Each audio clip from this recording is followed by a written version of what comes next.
जगदीप धनखड़ के इस्तीफे के बाद से ही इस बात की चर्चा तेज है कि अब देश का अगला उपराष्ट्रपति कौन होगा।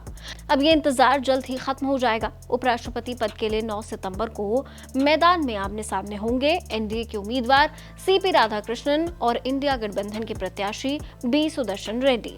पक्ष विपक्ष ने अपने अपने उम्मीदवार तो घोषित कर दिए हैं, लेकिन सवाल ये है कि क्या ये लड़ाई एक तरफा साबित होगी या फिर विपक्ष इसे रोमांचक मोड़ दे पाएगा।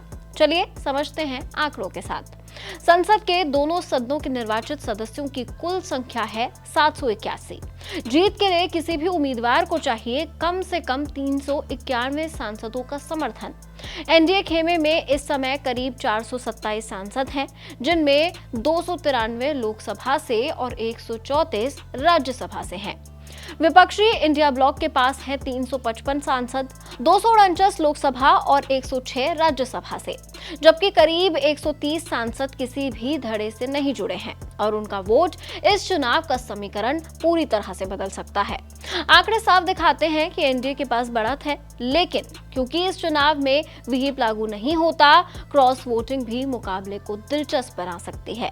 चलिए अब बात करते हैं दोनों ही पक्षों के कैंडिडेट्स की। पहले बात करते हैं बी सुदर्शन रेड्डी की, जो कि इंडिया गठबंधन के कैंडिडेट हैं। 1995 में आंध्र प्रदेश हाईकोर्ट में जज बने, 2005 में गुवाहाटी हाईकोर्ट के चीफ जस्टिस बने, 2007 से 2011 तक सुप्रीम कोर्ट के जज रहे, 2013 में गोवा के पहले लोकायुक्त बने। कानून और न्यायपालिका में लंबे अनुभव के चलते उन्हें विपक्ष ने एनडीए से मुकाबले के लिए उतारा है। अब बात करते हैं सीपी राधाकृष्णन की, जो उपराष्ट्रपति पद के लिए एनडीए के उम्मीदवार हैं।